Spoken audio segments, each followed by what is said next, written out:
Favourite perfumes இப்ப அட்டகாசமான விலையில ஸ்டைலா gift கூட பண்ணலாம். சென்ட் வாக் இது வந்தாச்சு. India's first haunted house themed restaurant 666 Oman Buffet The Unlimited.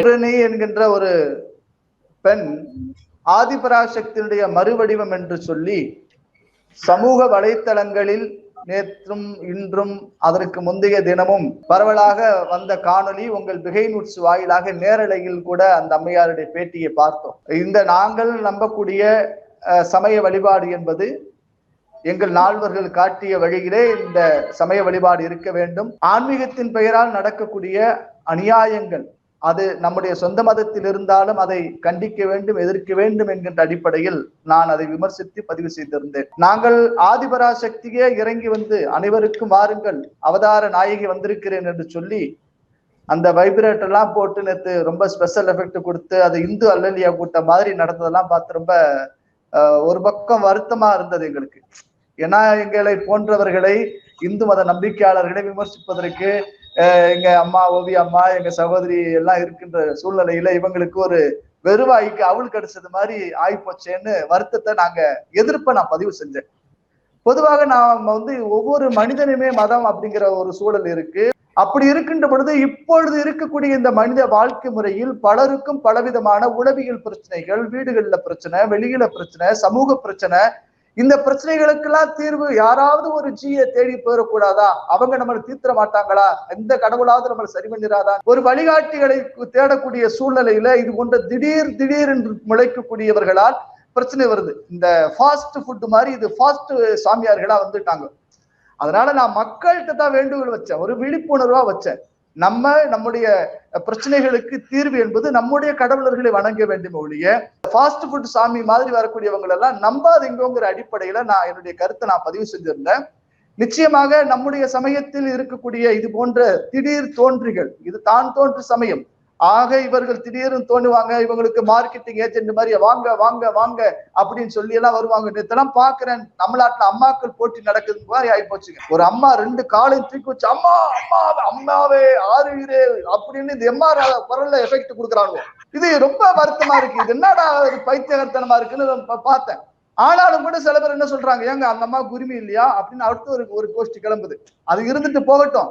நாங்கள் இந்த மெய் வேடத்தில் பொய் வேடதாரிகளை நாங்கள் தோலுரிக்கிறோம். அதனால எங்களுடைய சமுதாயத்துல இருக்கக்கூடிய இந்த ஆதிபராசக்தி இந்த அவதாரத்தை நான் எதிர்க்கிறேன். அவங்க தனிப்பட்ட வாழ்க்கை, அது யாரு புருஷன் யாரு கூட போனா அதெல்லாம் அது அவங்களுடைய வாழ்க்கை, அதெல்லாம் விமர்சிக்கல.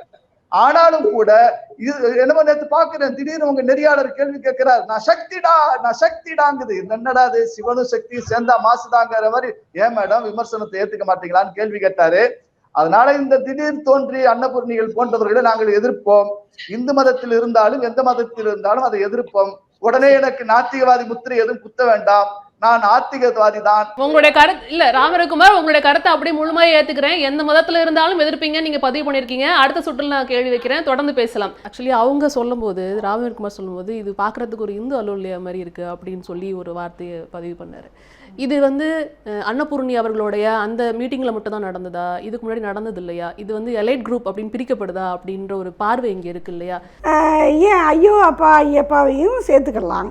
ஏதோ நம்ம சத்தமே போடாதவங்க மாதிரியும் இன்னொரு மதத்தை சேர்ந்தவங்க தான் சத்தம் போட்டு சாமி கும்பிட்றாங்க மாதிரியும் சொல்ல வேண்டிய அவசியம் இல்லை. அதாவது சபரிமலைக்கு போகிற கூட்டமாக இருக்கட்டும், அல்லது வட இந்தியாவில் சாதாரணமாக கோயிலுக்குள்ளார போகிற மக்களாகவே இருக்கட்டும், பக்திங்கிறதே ஒரு போதை உணர்ச்சியை ஏற்படுத்துறது தான். அது எந்த மதமாக இருந்தாலும் சரி, அந்த போதை உணர்ச்சிக்கு ஆட்பட்ட மக்கள் ஒரு கூட்டமாக திரண்டால் அவர்கள் சத்தமாக இந்த மாதிரி வெளிப்பாடுகளை கொண்டு வருவாங்க. இது ஒரு மதத்துக்கு மட்டுமே சொந்தமானது அல்ல, எல்லா மதங்களுக்கும் சொந்தமானது தான். எனக்கு நம்முடைய நண்பர் ராமரவிக்குமார் பேசும்போது என்ன தோணுச்சுன்னா, இந்து மதத்தில் நிறைய அவதார புருஷர்கள்லாம் வந்திருக்கிறாங்க. அதெல்லாம் ஒரு ஃப்ரீஸ் ஆயிடுச்சா? இப்போ நாங்கள்லாம் கூட கேட்போம், என்ன முன்னாடியெல்லாம் நிறைய அடிக்கடி வந்துக்கிட்டே இருந்தாங்களே, இப்போலாம் யாருமே வரலையே என்ன அப்படின்னு கேட்போம். அப்போ அவங்க அதுக்கு பதில் இது வரைக்கும் எங்களுக்கு கிடைச்சதில்லை. இப்போ ஏதோ ஒரு அம்மா நான் வந்திருக்கேன்னு சொல்லுது. இப்போ இவங்க என்ன சொல்கிறாங்க, இந்த அம்மாவை நாங்கள் ஏற்றுக்கிறல, ஆனால் இதுக்கு முன்னாடி வந்திருக்கிற அம்மாக்கள், நிறைய அம்மாக்கள் ஏற்கனவே இருக்காங்க, இப்போ சமகாலத்தில் கூட இருக்கிறாங்க. அவங்கெல்லாம் இந்து மதத்தில் ரெக்கக்னைஸ்டு, இவங்க இப்போ ஸ்டில் நாட் ரெக்கக்னைஸ்ட். அப்படிதான் என்னால். அதுக்கு காரணமாக அவர்கள் சொல்லக்கூடியது அவங்க இதற்கு முன்னாடி சென்ற ஒரு நிகழ்ச்சி. இல்லை அதைத்தான் நான் சொல்ல வரேன். அதுக்கு என்ன காரணமாக இருக்குது? நான் ஒன்றும் அன்னபூர்ணி அம்மாவையும் இது போல் இதுக்கு முன்னாடி ரொம்ப செல்வாக்கோடு இருக்கக்கூடிய பெண் சாமியார்களாக இருக்கட்டும், ஆண் சாமியார்களாக இருக்கட்டும், அது ரொம்ப பெரிய காட்டை சொந்தமாக்கி வச்சுக்கிட்டு தன்னையே கடவுளாக சிலை வடித்து கொண்டு இருக்கக்கூடிய கூட்டமாக இருந்தாலும் சரி, எனக்கு ரெண்டும் ஒன்றா தான் தெரியுது. நான் ஒன்று இந்த அம்மா தான் ரொம்ப அதிசயம். இந்த அம்மாவுக்கு இன்றைக்கி என்னன்னு கேட்டால் இது கரண்ட்டு. இப்போ சொல்வதெல்லாம் உண்மை மாதிரி ஒரு நிகழ்ச்சி இந்த அம்மாவுக்கு பேக்ரவுண்டில் இருந்து குடைச்சல் கொடுக்குது. இதை பாருங்க, இந்த அம்மா தான் இந்த அம்மா அப்படின்னு இப்போ எல்லாரும் எடுத்து போட்டு அப்போ அது உடைக்கப்படுறதுக்கான வாய்ப்பு அதிகம் இருக்குது. இதுக்கு முன்னாடி உள்ள சாமியார்களுக்கு அப்படி ஒரு த்ரெட் இல்லை. அதனால அவங்க இள வயதில் என்ன பண்ணிக்கிட்டு இருந்தாங்க, அவங்களுடைய வாழ்க்கையில் எவ்வளோ பிரச்சனை இருக்குது அப்படிங்கிற விஷயங்கள்லாம் இன்றைக்கி அவங்களோட பழகின ஏதோ சில பேர் சொல்லி தான் வெளியே வருது. சொல்வதெல்லாம் உண்மை மாதிரி ஒரு கரண்ட் ஷோ, ஒரு ஃபயரிங்காக ஒரு ஷோ நம்ம காட்டி கொடுக்கல. அது அவங்களுடைய அனுகூலம், அது இவங்களுக்கு பாதகமாக இன்றைக்கி இருக்குது. என்னை பொறுத்த வரைக்கும் இதுக்கு முன்னாடி உருவான அனைத்து சாமியார்களும் ஆணாக இருந்தாலும் பெண்ணாக இருந்தாலும் சாமியார் ஆகிறதுக்கு 2-3 தகுதி வேணுங்க. ஒன்று, கொஞ்சம் ஒரு ரேஷியோவாவது அவங்களுக்கே கொஞ்சம் மனநிலை பிறழ்வு இருக்கணும். அது இருந்தால் தான் அந்த மாதிரியெல்லாம் பேச முடியும். இன்னொன்று, அதை சரியாக ஒரு இன்ஸ்டியூஷன் ஆக்கிறதுக்கு சுற்றி ஒரு கும்பல் இருக்கணும். தனிநபராக செய்ய முடியாது. இப்போ இந்த அம்மாவை சாமியாக்கணும்னா இந்த அம்மா தன்னை மட்டுமே சாமி அப்படின்னு சொல்லிக்க முடியாது. இந்த அம்மாவை இந்த மாதிரி சாமியாக்கி அற்புதங்கள் நிகழ்த்துறதை நம்ப வைக்கிறதுக்கு ஒரு பின்னாடி ஒரு பெரிய கூட்டம் மாஃபியா கூட்டம் மாதிரி ஒரு வேலை நடக்கணும். இது ரெண்டும் அமைஞ்சாதான் பெரிய சாமியார்கள் உருவாக முடியும். அன்னபூர்ணியமாகவும் அப்படி ஆசைப்படுறாங்க போல இருக்குது. சரி, நமக்கு ஒரு இது இருக்குது, ஒரு ட்ரை பண்ணி பார்ப்போமான்னு. என்னன்னு கேட்டால் இவ்வளவையும் தாண்டி இன்றைக்கும் அவங்க கிட்ட போகிறதுக்கு ஒரு மக்கள் கூட்டம் இருக்குது. நம்ம வருத்தப்பட வேண்டிய விஷயம் அதுதான். இப்போ இந்த மாதிரி வெகுஜன மக்கள்கிட்ட இவங்க போலி அப்படின்னு உடைக்கப்பட்டதுக்கு முக்கிய காரணமாக சொல்லப்படுறது என்னன்னா அந்த நிகழ்ச்சி தான். நான் முன்னாடியே சொன்ன மாதிரி இது இப்போ இப்படி பார்த்தோம் அப்படின்னா ஆண்களும் 2 பெண்கள் 3 பெண்கள் அப்படின்னு வாழ்ந்த சாமியார்கள் நம்மளால பார்க்க முடியுது. ஒரு பெண் இது மாதிரி இருந்தாங்க அப்படிங்கிற ஒரு காரணத்தை வச்சு வெகுஜன மக்கள் முன்னாடி இந்த காரணத்தை காட்டி அவங்க போலி அப்படிங்கிற பிம்பத்தை கட்டமைக்கிறாங்க. அதை நம்ம ஆதரிக்கல. அந்த மாதிரி ஒரு பெண் சாமியாரோ ஆண் சாமியாரோ யாரையும் இங்கே ஆதரிக்கல. ஆனால் இங்கே ஆணுக்கும் பெண்ணுக்கும் இந்த ஒரு விஷயம் உறவு அப்படிங்கிற விஷயத்துல வேறுபாடு காமிச்சு அவங்கள இந்த மாதிரி ஒதுக்குறாங்களா அப்படிங்கிற ஒரு கேள்வி இங்க எழுது இல்லையா? இல்லை, நான் இந்த கேள்வியை நான் கொஞ்சம் நிராகரிக்க விரும்புகிறேன். நான் இந்த ஹார்ட்கோர் ஃபெமினிசம் சார்ந்த கொஸ்டின் இது. இந்த கேள்வியை நானும் எழுப்புவேன், ஆனால் இந்த தளத்தில் அல்ல. நிச்சயமா. ஏன்னு கேட்டால் இது ஒரு ஆய்வுக்குரிய கேள்வி.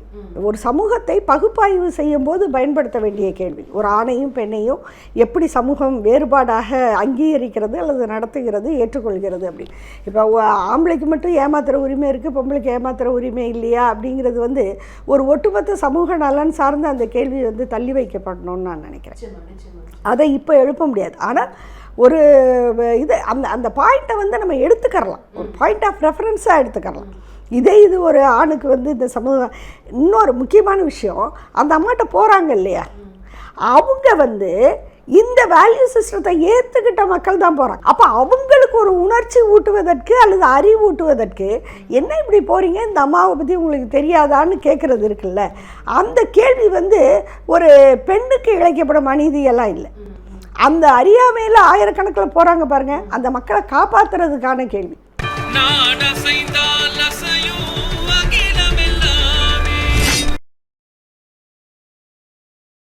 உங்க ஃபேவரட் பெர்ஃப்யூம்ஸ் இப்ப அட்டகாசமான விலையில ஸ்டைலா gift கூட பண்ணலாம். சென்ட் வாக் இதோ வந்தாச்சு. India's first haunted house theme restaurant 666 Oman Buffet, The Unlimited.